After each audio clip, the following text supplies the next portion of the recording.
आओ करें और सीखें वर्कशीट क्रमांक 67। बदल कर बताओ एक मानक इकाई को दूसरी मानक इकाई में बदलना। सबसे पहले हमें यहाँ पर दी गई वस्तुओं की लंबाई को स्केल की सहायता से माप लेना है। सेंटीमीटर में माप के लंबाई को लिख लेंगे और फिर उस लंबाई को मीटर में बदल देंगे। लंबाइयों को माप लेते हैं।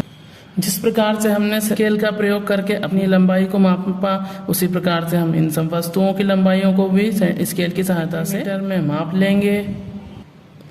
हमने सभी वस्तुओं की लंबाई को सेंटीमीटर में माप के लिख लिया है। अब हमें इन लंबाइयों को मीटर में बदलना है। जानते हैं 1 मीटर बराबर होता है 100 सेंटीमीटर के। दरवाजे की लंबाई है 180 सेंटीमीटर, तो हम भाग देते जाएंगे 100 से। दरवाजे की लंबाई है 180, हम 100 से भाग देंगे।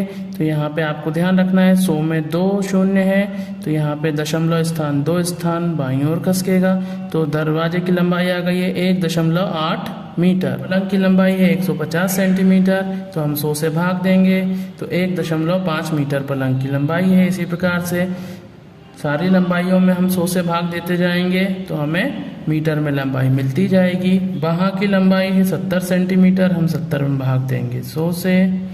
1 शून्य से 1 शून्य कट गया। अब हमें पता है 10 से भाग देंगे तो आएगा 0.7 मीटर। तो इसी प्रकार से हम अन्य सभी लंबाइयाँ निकाल लेंगे। हमें यहाँ पे ध्यान रखना है मीटर में बदलने के लिए सभी लंबाइयों में 100 से भाग देते जाना है, जो कि बहुत आसानी से लंबाइयाँ मीटर में बदल जाएंगी। इस प्रकार से हमने सभी लंबाइयों को मीटर में बदल के लिख लिया है। आओ करें और सीखें वर्कशीट क्रमांक 68। बदल कर बताओ एक मानक इकाई को दूसरी मानक इकाई में बदलना। यहाँ पे हम सबसे पहले सही विकल्प कर लेंगे। सेंटीमीटर, मिलीमीटर तथा मीटर में सबसे छोटी इकाई है, तो हम जानते हैं मिलीमीटर जो है सबसे छोटी इकाई है, हम इस पे सही का निशान लगा देंगे। 1 सेंटीमीटर 10 मिलीमीटर के बराबर होता है। 1 मीटर 100 सेंटीमीटर के बराबर होता है, तो 3 मीटर होगा 300 सेंटीमीटर के बराबर।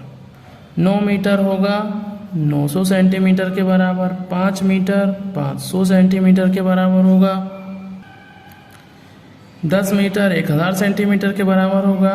सेंटीमीटर में बदलिए। अब यहाँ पे हमें मिलीमीटर को सेंटीमीटर में बदलना है।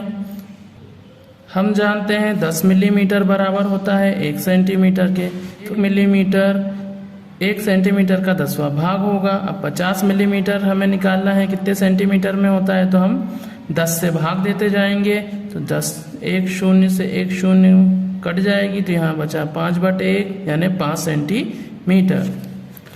तो यहाँ आ गया 5 सेंटीमीटर। इसी प्रकार से यहाँ होगा 10 से भाग देंगे तो 10 एकम 10, 10 से भाग दिया तो 10 छंके 60, 10 सत्ते 70, 10 नाम 90 और 10 अट्ठे 80। ये सब हमने मिलीमीटर से सेंटीमीटर में बदल लिए हैं। इसी प्रकार से आप अन्य संख्याओं को भी उदाहरण के रूप में लेके बदल सकते हैं। यहाँ पे हमें कुछ शाब्दिक प्रश्न दिए हुए हैं। एक तार की लंबाई 1 मीटर 19 सेंटीमीटर है, तो उसकी लंबाई सेंटीमीटर में ज्ञात कीजिए। हम जानते हैं, हमने यहाँ लिख लिया है, हम जानते हैं 1 मीटर में होते हैं 100 सेंटीमीटर, तो 100 सेंटीमीटर को जोड़ेंगे 19 सेंटीमीटर में, तो आंसर आ गया है 119 सेंटीमीटर। ये है हमारा उत्तर। इसी प्रकार से शर्ट बनाने में 2 मीटर और 50 सेंटीमीटर कपड़ा लगता है। जिस 2 मीटर में होंगे 200 सेंटीमीटर के बराबर होगा, तो 250 सेंटीमीटर आ जाएगा। ये है हमारा उत्तर। इसी प्रकार से साड़ी की लंबाई 5 मीटर 60 सेंटीमीटर है। 5 मीटर 500 सेंटीमीटर के बराबर होगा। हम 500 को 60 में जोड़ देते हैं तो साड़ी की लंबाई होगी 560 सेंटीमीटर। इसी प्रकार से आप अन्य सवालों को भी हल कर सकते हैं।